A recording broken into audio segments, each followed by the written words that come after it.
Most business advice comes wrapped in a neat, tidy framework.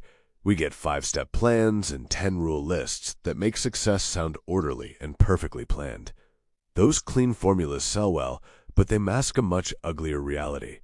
When you look at how actual empires are built, the path is almost never a straight line. Behind the polished public image, the day-to-day reality involves near bankruptcies, years where nobody believes the idea, terrifying cash flow crises, and some very ugly decisions. If you want to understand what it actually takes to scale a company from nothing, you have to bypass the how-to guides and read the unvarnished biographies of the people who actually built them. Stripping away the polish and studying the actual friction of these early years offers a far more practical education than a framework that pretends the path was ever a straight line. We tend to look at dominant companies today and assume their early years were a smooth, inevitable march to the top. Take Nike.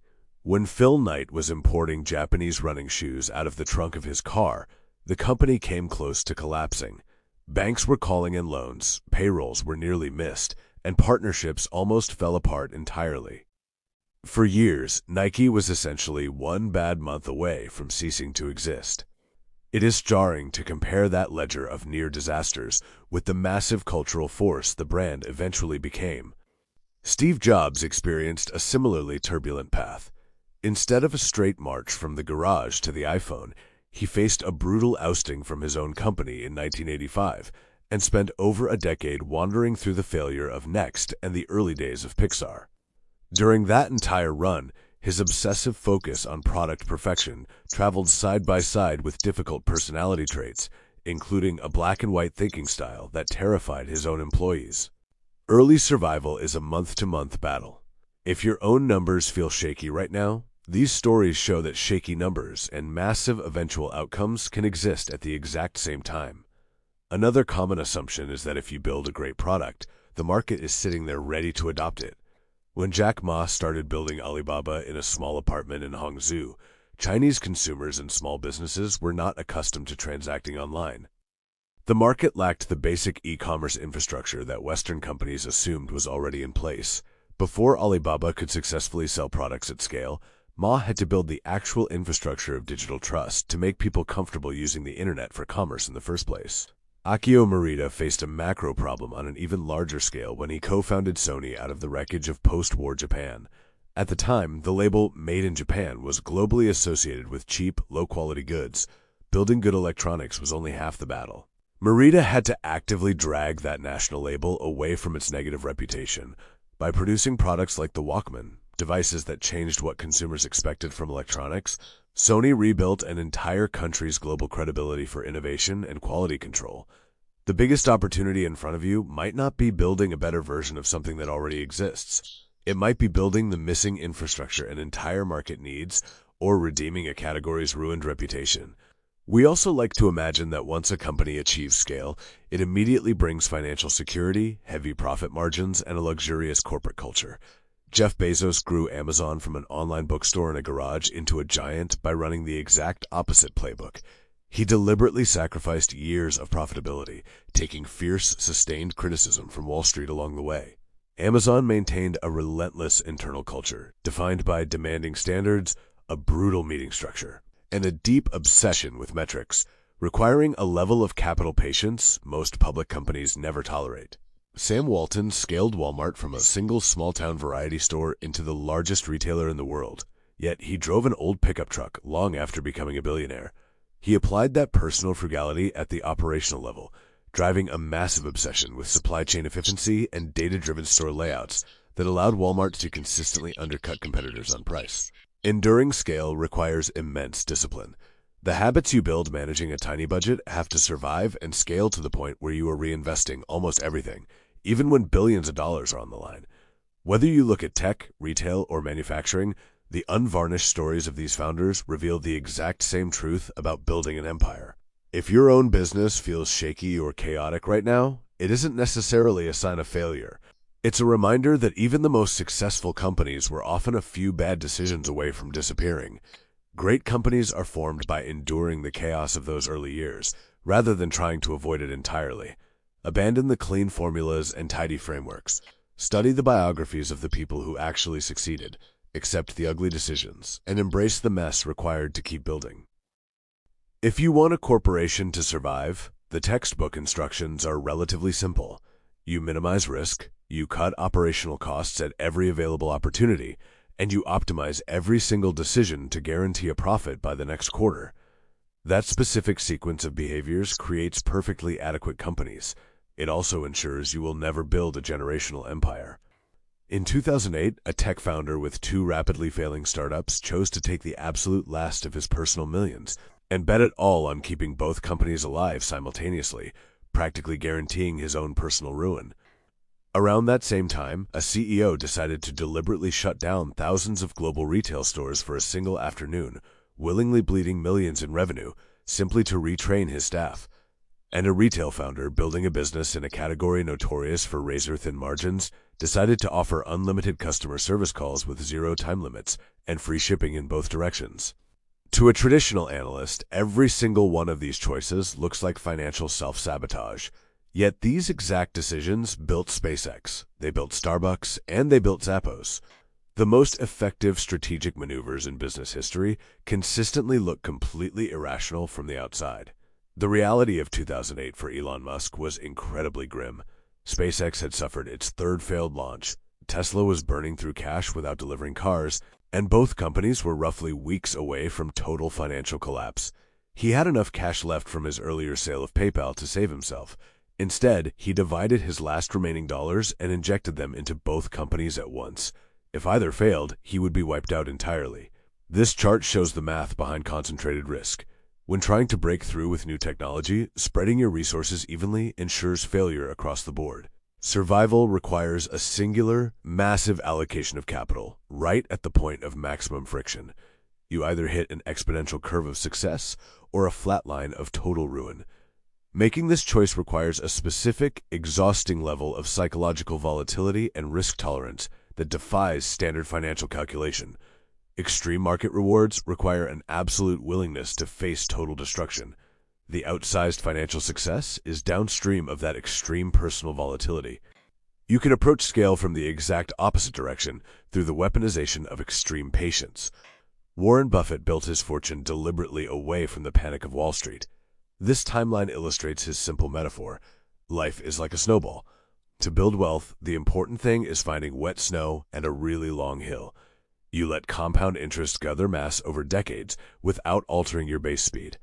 His actual competitive edge was never about having a secret stock-picking technique.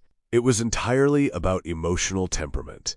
He had the ability to ignore market noise for longer than anyone else. Decades earlier, John D. Rockefeller applied this exact same methodical temperament to Standard Oil. He used relentless efficiency first to build a ruthless monopoly, and later in his life applied that same compounding discipline to giving away his fortune. When you compound a patient, methodical operation over an entire lifetime, the resulting unchecked scale physically reshapes the landscape. The rarest variable in business is not raw intellect. It is the emotional discipline to maintain small, efficient habits over an entire lifetime, entirely without the need to prove your intelligence to anyone along the way.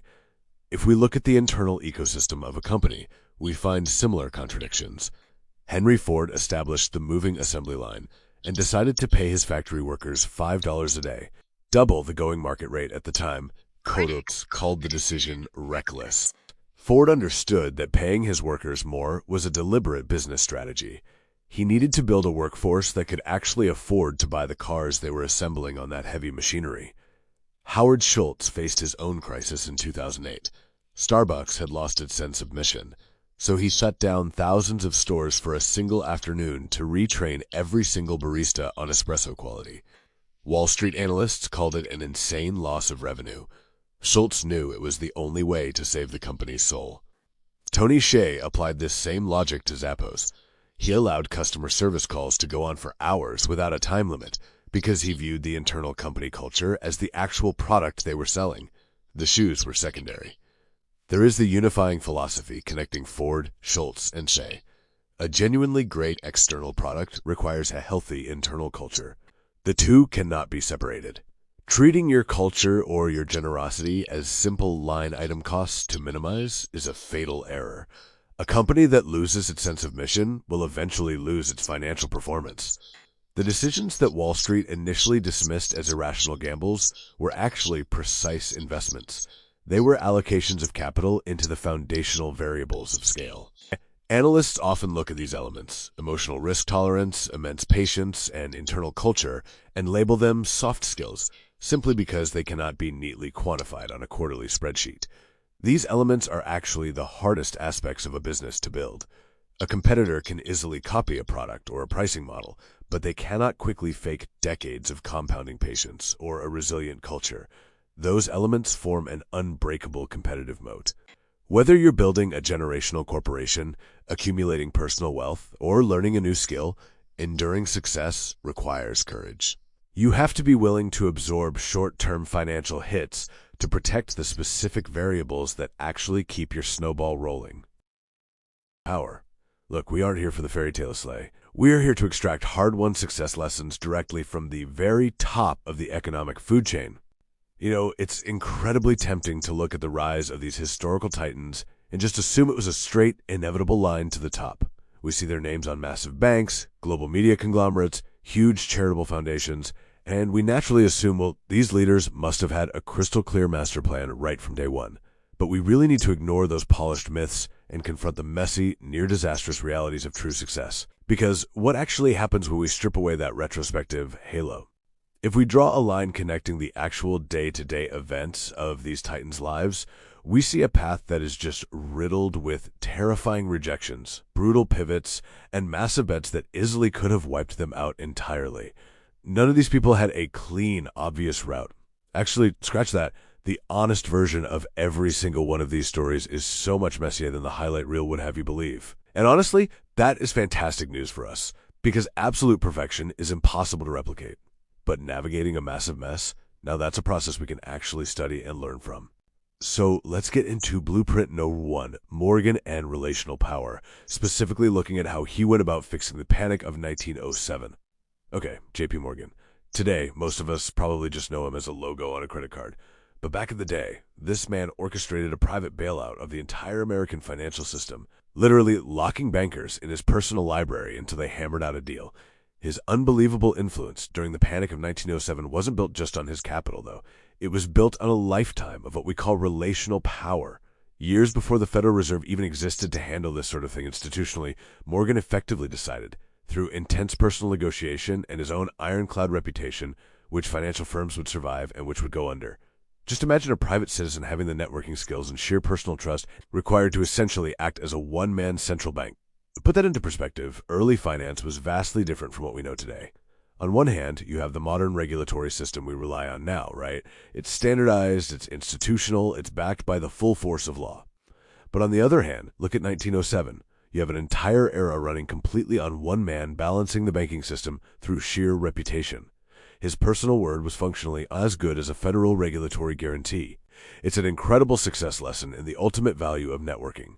True power heavily concentrates in the hands of those who spend decades building absolutely unquestionable credibility. Moving right along to blueprint number 2, contrarian bets and conviction, and how these titans went about defining industry consensus. Now let's look at how that kind of power builds into the raw conviction required to construct empires. Both Ted Turner and Andrew Carnegie possessed this almost irrational level of self-belief. To really understand raw conviction, just look at Ted Turner's incredibly bold move to create CNN. Back in 1980, nearly every single media executive told him a 24-hour news network was a total joke. They said, definitively, nobody wanted to watch the news at 2 a.m. But Turner saw immense value exactly where the so-called experts saw a massive void. He built the network anyway, betting entirely on the conviction that the entire industry was just flat out wrong. He didn't just capture a market. He literally created one out of thin air. And his path is almost comical in its trajectory. I mean, he didn't start in global media. Day one was him taking over his father's struggling billboard company. From roadside billboards, he scales all the way up to launching CNN against massive skepticism. And then, decades later, he's making a $1 billion pledge to the United Nations. This arc proves a fundamental point. Foundational success lessons, like trusting your own vision over the crowd, they scale up for sure, whether you're selling local ads or shaping the entire world's information flow. We see a very similar arc of unyielding conviction with Andrew Carnegie. Tracing what is arguably one of the most complete rags to riches stories in American business history, Carnegie started out as a poor immigrant and built the single largest steel operation on the planet. Like Turner, Carnegie's ascent required an absolute, and let's be honest, sometimes incredibly ruthless execution of a singular vision to completely dominate the global market. He wasn't sitting around waiting for permission from anyone. He was forcing his reality right onto the industrial world. Which brings us to blueprint number 3, the complexities of legacy and the messy reality of wealth and labor. Because building immense power and wealth, well, that's really only half the blueprint. The second, and honestly often much more difficult half, is what you leave behind. As we discussed earlier, we are not here for fairy tales today, so we have to look at this impartially.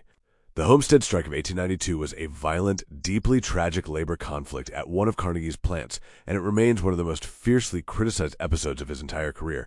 It stands as a stark, permanent reminder that the realities of industrial empire building are rarely clean. You can build incredible libraries and fund world peace, but history is also going to meticulously record how you treated the hands that poured the steel.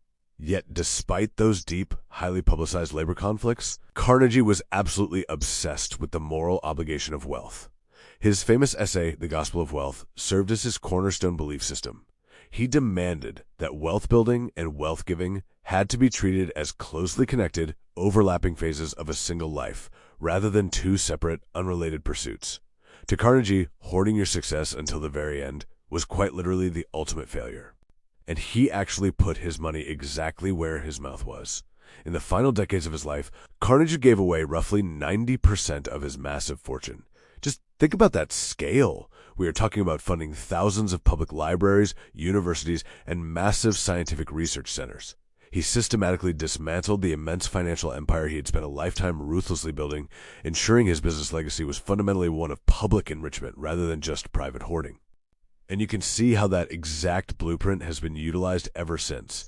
Ted Turner's massive billion-dollar philanthropic commitment to the UN perfectly mirrors Carnegie's belief system. At the time it happened, Turner's pledge was one of the largest single charitable gifts in history. It echoes that exact same gospel of wealth philosophy.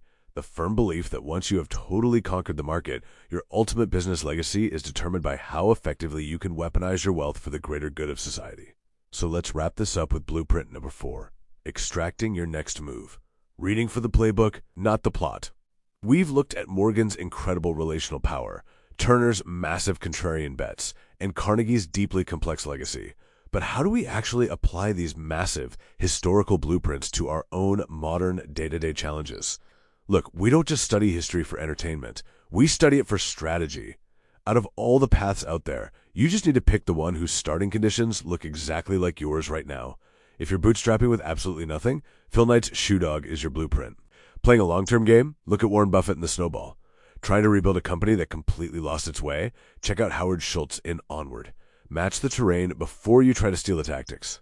Because ultimately the entire goal of this Explier is to help you get these high-level business lessons at a steep, steep discount.